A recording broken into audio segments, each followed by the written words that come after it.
स्वयं आंखों देखी बात कह रहे हैं। तो एक बहुत माइंडेड आदमी मास्टर थे, वो शिष्य बने संपत्ति देखकर, और उन्होंने बहुत जल्दी प्रोग्रेस किया सबको हटाने का, और वो नजदीक पहुंच चुके महाराज जी की सेवा में। एक बनावटी श्रद्धा होती ना, संत सरल चित्त जगत हित, वो तो सरल चित्त होते। अब वो 24 घंटे में एक बार भांग छानते थे। संतों की अपनी अपनी मौज होती है, हाँ अलग अलग मौज होती। तो इतनी भांग छानते थे तो भांग में विष मिलाया, संखिया, और ऐसे रख दिया।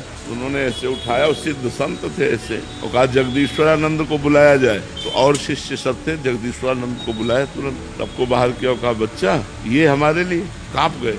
तो उन्होंने खप्पर में घुरा, हरिओम, पूरा पी गए। उन्होंने कहा कि अरे गुरु जी, बोले पिलाने के लिए तो तूने रखा है। और 7 दिन पद्मासन में बैठे रहे, और रोज बुलाते उसको, कहते देख तेरे जहर का कोई प्रभाव पड़ा, देख तेरे जहर का कोई प्रभाव। और ये कोई नहीं जानता था। 7वें दिन कहा अब मैं अपना शरीर अपनी इच्छा से त्यागता हूँ, तेरे जहर से नहीं। जो ही उन्होंने संकल्प किया, पूरे शरीर में जहर फैल गया, पूरा नीला शरीर पड़ गया, शरीर छूट गया। उस व्यक्ति को देखा गया कि जैसे पानी आता है और दरारें पड़ जाती है ना मिट्टी में पानी जाने के बाद, ऐसे शरीरों में दरारें पड़ गई और मवाद चूने लगा। और वो चीख चीख के कहता, गुरु को जहर देने के कारण मेरी दुर्दशा हो रही, कोई बचा लो।